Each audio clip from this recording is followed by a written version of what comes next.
What are you prepared to sacrifice in exchange for fame and fortune? Or maybe material possessions don't interest you and instead you prefer access to arcane and forbidden knowledge. Or maybe you want otherworldly talents that would allow you to rise above your peers. Whatever you're looking for, it's said that the devil is ready to provide all, and all he wants in return is one meager soul. Today we'll look at some people who may have taken the deal and signed their names on that dotted line. Number 10. The Flying Dutchman. Many of you have heard of the story of the Flying Dutchman, the notorious ghost ship that is condemned to sail the seas forever, never able to make port, acting as a harbinger of doom for all those who see it. The origins of this legend are a bit murky, although it's generally accepted that it appeared sometime during the 17th century when the Dutch Empire was a global maritime power. But was there ever an actual Flying Dutchman? Several candidates have been put forward, but one version of the story tells us of Bernard Fokker, a Dutch captain who was renowned for the otherworldly speed of his voyages between Europe and the Dutch East Indies. This led people to believe that Fokker was in league with the devil, so when the captain's ship never returned from one voyage, everyone assumed that the devil claimed his due, and now Fokker and his crew of the damned would sail the seas forever. Number 9. The Two Violinists. The idea of an artist willing to sell their soul to the devil in exchange for ungodly talents is a popular one that has been around for hundreds of years. The Italian violinist Niccolo Paganini is a common example. His virtuosity with the instrument was something unlike anything people had seen before, so it's not particularly surprising that people thought his abilities were derived from an unholy source. But even before Paganini, a different Italian violinist named Giuseppe Tartini claimed that the devil appeared to him in a dream and played for him the most incredible piece of music he ever heard. Here is how he described the experience in an interview.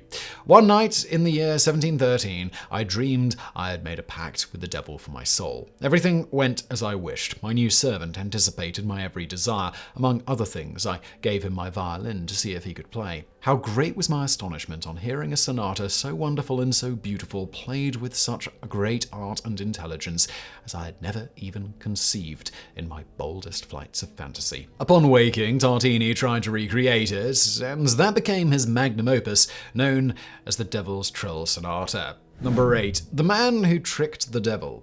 Jonathan Moulton was an American colonist who was a colonel with the New Hampshire militia when the American Revolution started, and he finished the war as a brigadier general. When not at war, Moulton was an incredibly successful businessman who became rather notorious for his ruthlessness and willingness to bribe, seduce, or intimidate others to comply with his whims. Unsurprisingly, his business tactics earned him the scorn of many neighbors, as well as the reputation of a man who sold his soul for untold riches. According to legends, Moulton was a meager frontier trader in his early years until he pledged his soul to the Prince of Darkness in exchange for 2 boots full of gold coins. But ever the conniving one, Moulton even found a way to trick the devil by cutting holes in the soles of his boots as well as the floor of his house. Therefore, the devil kept pouring gold into the boots, and yet they didn't fill up until Moulton's basement was full of coins. When Moulton died, one of his pallbearers said that the body had simply disappeared from inside the casket right before he was to be buried. In his place, there was a bag of coins, a sign that the devil was ready to collect on the deal. Number 7. The Profane Pope. There's a long list of popes who were less than holy and were accused of doing all sorts of wickedness, and one of them was even accused of making a deal with the devil. The distinction belongs to Pope Sylvester II, earlier known as Gerbert of Aurillac. A dedicated scholar and teacher, Gerbert was a keen fan of mathematics and astronomy. Therefore, when he became pope in 999, he used his new authority to promote his interests. He is credited with popularizing Hindu-Arabic numerals in Western Europe, as well as the use of the abacus. He had his own astrolabe, he collected manuscripts, and he even wrote a paper on Euclidean geometry. But still, this was 1,000 years ago, and not everyone regarded Pope Sylvester's scientific curiosity as a positive, especially when it came to the mathematical knowledge that came from the Arab world. Tales arose that Gerbert was a sorcerer and a necromancer in league with the devil, who had not only provided him with magical powers, but also helped him secure the papacy. Such tales were initially propagated by his enemies, particularly one cardinal named Benno, who wrote that Pope Sylvester died a horrid and miserable death, and in between those dying breaths he begged his hands and tongue, with which, by offering them to demons, he had dishonored God, to be cut to pieces. Number 6. The rock star composer. Although mostly forgotten today, 19th century French composer Philippe Musard was instrumental in popularizing classical music by bringing it to the masses. His idea was that such musical performances should not be constrained to theatres and operas, available mainly to the upper classes. Consequently, he started staging promenade concerts, which took place in wide open areas and were accessible for very low prices. A composer himself, Musard's musical lineup usually consists of his own works mixed with famous and popular themes from other composers.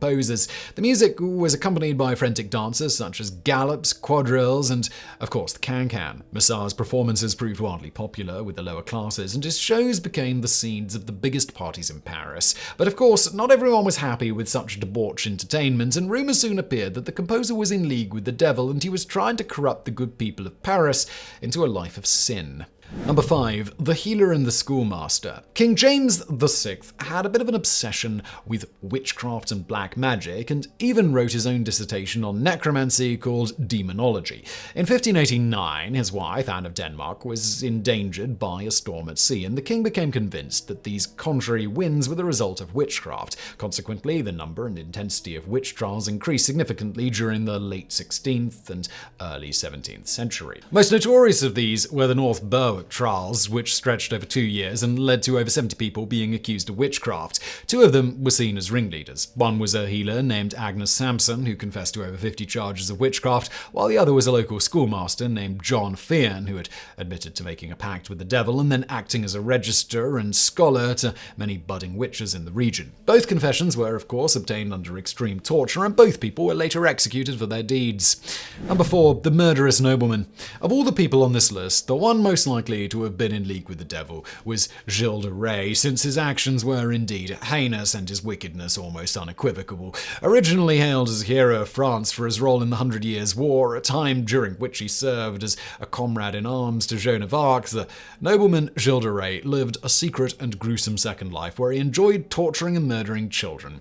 In September 1440, de Rais was arrested after an almost decade-long killing spree, during which he may have claimed over 140 victims. During his trial, both de Rais and several of his servants and accomplices confessed to their evil deeds, although these confessions were obtained under torture. Besides the murders, Gilles de Rais also admitted to engaging in Satanism by repeatedly summoning the devil and his demonic minions. While the nobleman refused to sell his soul, he offered the blood and organs of his victims in exchange for knowledge and power over the dark arts. The inquisitors who presided over the trial branded Gilles de Rais a heretic, an apostate, a sorcerer, a sodomite, an evoker of evil spirits, a diviner, a murderer of innocent children, a criminal, a backslider, and an idolater who had deviated from the faith and who easily disposed of it. Unsurprisingly, he was executed for his crimes, although questions of his guilt still linger today. Number 3. The Mad Scientist of Castle Frankenstein. The name Frankenstein needs no introduction, but in this particular case, we're not talking about Mary Shelley's iconic creation, but rather the actual Castle Frankenstein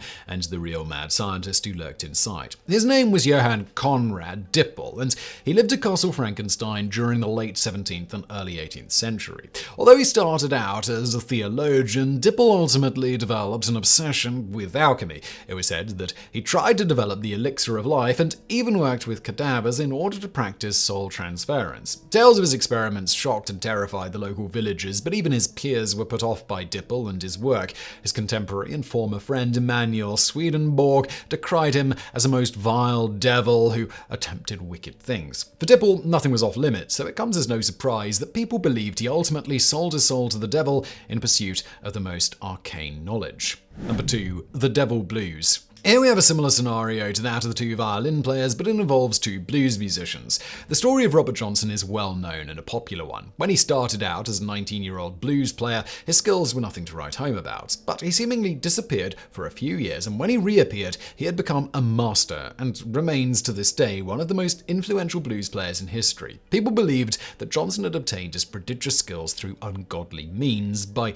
meeting the devil at the crossroads and selling his soul in exchange for unspeakable talent. Then when he died at the tender age of 27, that was when the devil cashed in on his side of the bargain. Some of Robert Johnson's biggest hits, such as Crossroad Blues, Hellhound on My Trail, and Me and the Devil Blues, were certainly suggestive of this idea and indicated that the musician wasn't opposed to his sinister image. But he wasn't the first. That distinction belonged to Tommy Johnson, an unrelated blues player who developed this reputation a few years earlier. Not only that, but he actively encouraged it and claimed that he learned his music from the devil. But Tommy Johnson didn't die young, which is probably why the legend became more closely associated with Robert Johnson. Number 1. Faust.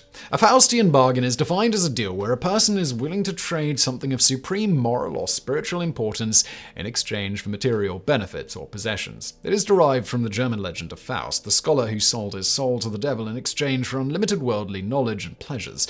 Despite being over 400 years old, the tale is still well known thanks to its many movie, literary, and musical adaptations. But what about the real person behind the myth? The legend was based on Johann Georg Faust, a German theologian and alchemist active during the early 16th century. Not much is known about the historical figure. Some decried him as a fraud, while others said he was a necromancer, although most seem to agree that he dabbled in black magic. Faust died circa 1540. Afterwards, someone wrote and circulated a pamphlet detailing his wicked ways, and it became popular enough that it spread throughout Europe. A few decades later, one such pamphlet came into the possession of English playwright Christopher Marlowe. He was inspired to write the play Dr. Faustus, the first of many great works based on this legend, which cemented Faust's place in history as the most notorious man who made a deal with the devil.